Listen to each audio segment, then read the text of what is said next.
Salut à tous, c'est le Motorbike. Aujourd'hui on se retrouve pour une petite vidéo, cette fois pas sur une Nexa mais sur sa concurrente directe, la Ligier JS50.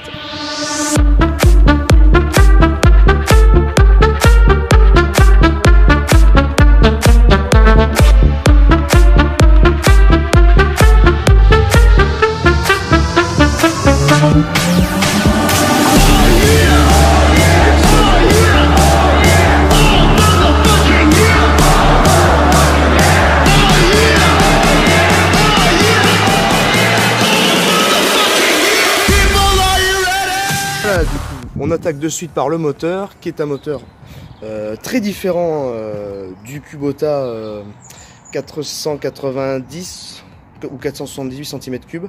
Cette fois, on est sur un moteur italien, c'est le Lombardini 492 DCI, donc DCI par injection à common rail. Alors, c'est un moteur qui est un peu plus coupleux, on peut pas parler vraiment de plus puissant puisqu'il développe aussi 6 kW, ce qui veut dire 8 chevaux, 8 chevaux 1, 9 chevaux à peu près. Mais celui-ci a un couple d'environ 30 Nm, ce qui était équivalent à ceux qui connaissent aux anciens quadricycles lourds comme les Speedino. Du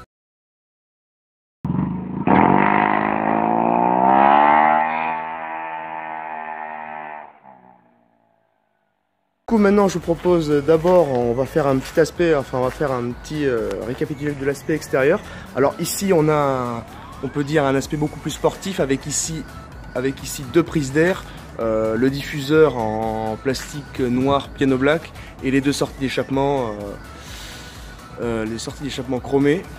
Alors ici vous avez quand même un design qui s'approche de plus en plus de l'automobile traditionnelle. Vous pouvez reconnaître ici il n'est pas en chrome mais sur certaines versions il est en chrome, ce petit insert, voilà.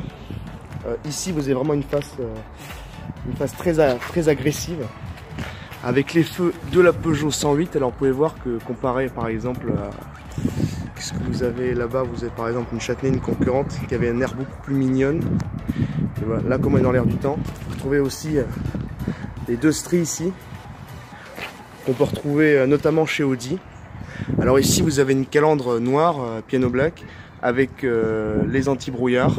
Ici le logo Ultimate car il s'agit de la version Ultimate, c'est-à-dire la version entre guillemets la plus haut de gamme. Logo sport avec les réflecteurs ici. Vous avez des jantes de 16 pouces avec des freins à disque. Freins à disque traditionnels, ce ne sont pas des freins à disque ventilés, pardon. Et voilà. Après vous avez la carrosserie Python. En fait, vous avez couleur piano black comme tout à l'heure sur le toit et bleu ciel. Alors il faut savoir que c'est pas une peinture métallisée. Voilà. Bien, je vous propose maintenant de passer sur le coffre. Allez ma petite. Ouais, c'est ici, c'est un peu comme les nouvelles voitures. Voilà, donc maintenant on passe sur le coffre. Alors qu'est-ce qu'on peut dire du coffre? Bah déjà que vous avez à peu près la place comme la dernière fois, comme sur à peu près une Clio. Alors le seuil de chargement a l'air assez haut en fait quand on regarde au premier abord, mais vous avez finalement à peu près 2 cm, donc finalement pour charger il n'y a pas tellement de soucis. Après vous avez une particularité, ici vous avez deux woofers pour les basses et vous avez deux tweeters à l'avant. Voilà. Pour faire une idée de la taille du coffre, ici vous avez un papier de format A4. Vous voyez, vous pouvez facilement en rentrer deux. Donc voilà. Donc voilà, je vous propose maintenant de passer sur l'intérieur, enfin à l'intérieur de la voiture. Voilà. Alors déjà, qu'est-ce qu'on peut dire? Vous avez des sièges entre guillemets sport avec ici des surpiqûres rouges. Ici, vous avez cuir entre guillemets normal. Après, je pense que c'est imitation cuir, d'après ce qu'on m'a dit. Et ici, vous avez un cuir troué. J'imagine que c'est pour faire entre guillemets aérer le siège quand vous êtes assis dessus. Voilà. Alors après, vous avez ici pour fermer la porte tout simplement une poignée. Enfin, après ça, je vais pas vous apprendre. Ici, vous avez les haut-parleurs avant, les tweeters, et à l'arrière, bon, on voit pas parce qu'il y a la plaque. Pour pouvoir en fait, ça j'imagine que c'est une option, c'est pour pouvoir en fait cacher ce qu'il y a derrière. Et derrière en fait, vous avez les woofers. Voilà. Alors, l'intérieur de la voiture. Déjà, Déjà, ce qu'on peut dire, c'est que vous avez ici la planche de bord en carbone. Voilà, vous avez la planche de bord en carbone, les compteurs avec un liseré bleu. Ici, vous avez le bouton pour les warnings. Vous avez le système multimédia, qui n'est pas un système multimédia en revanche fait par Ligier, c'est un système multimédia fait par Pioneer, si vous n'avez pas vu. Là, vous avez le logo comme chez Lamborghini, n'est-ce pas ouais, parce que Lamborghini met ses logos ici, le logo Sport Ultimate, qui est la version de la voiture, comme vous disiez, la version la plus avancée. Vous avez ici le plafonnier, comme on dit dans les années 80, le lecteur de cartes. La boîte à gants. Ah, vous avez la possibilité de brancher un téléphone ici, et puis vous avez une prise 12 volts là. Le chauffage standard. Il faut savoir que ce modèle n'a pas la climatisation, mais on peut l'équiper de la climatisation. Normalement, vous avez le bouton ici de la climatisation et ici le verrouillage centralisé des portes. Voilà. Maintenant, la clé, enfin, une petite anecdote, la clé se présente comme ceci, c'est une clé pliable. Vous avez deux boutons, vous avez fermeture et ouverture des portes. Voilà, tout simplement. Alors, du coup ici, Ligier a changé, pour ceux qui connaissent, le levier de frein à main. Il était plus avancé, apparemment il était moins pratique. Maintenant vous l'avez bien en main. Après les Ligier, c'est pas entre guillemets ce que je vois tous les jours, donc je peux pas dire, mais oui effectivement, oui, ça tombe bien sous le pouce. Alors vous avez bien entendu, je vais mettre le contact, vous avez bien entendu cinématique de l'horloge qui se remet en...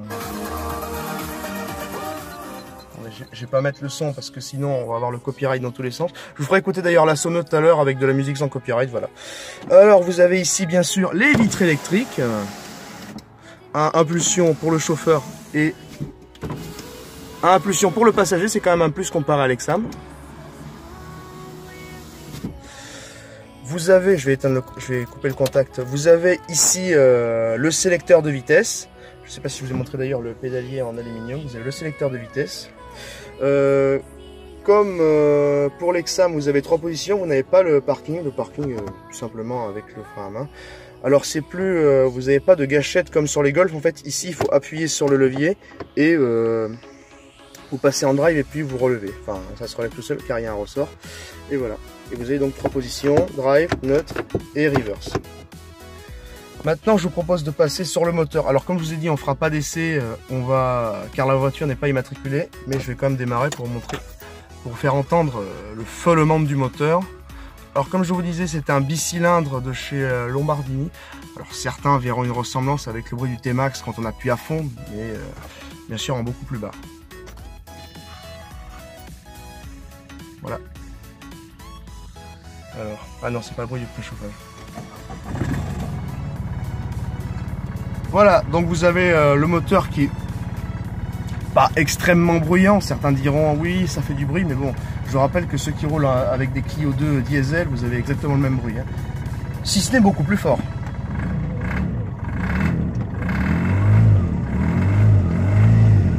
Voilà, quelques petites revs. Bon, je vous montrerai pas le bruit à l'échappement parce qu'il est sensiblement pareil. Et vous trouvez pas que ça ressemble un peu au T-Max?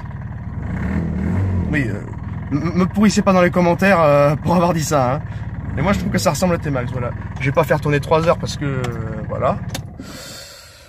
Hop, voilà. Ah oui, si. Avant de vous faire écouter un peu le son de la voiture, je connais pas, hein, donc je sais pas du tout, mais je vous montre un peu la tablette, voilà, qui a l'air assez réactive.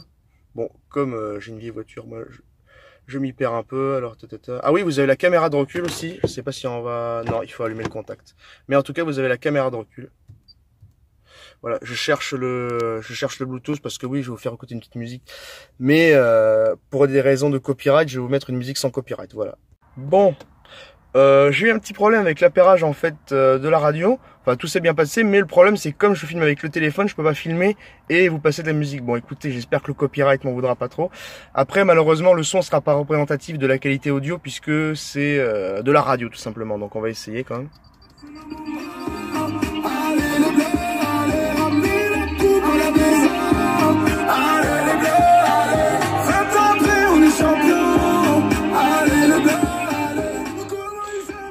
Voilà. Après, je trouve que le son manque un peu de basse, mais après, je suppose que c'est la radio parce qu'il y a quand même 2 woofers derrière. Là, vous avez un rappel de carrosserie là. C'est marrant ça.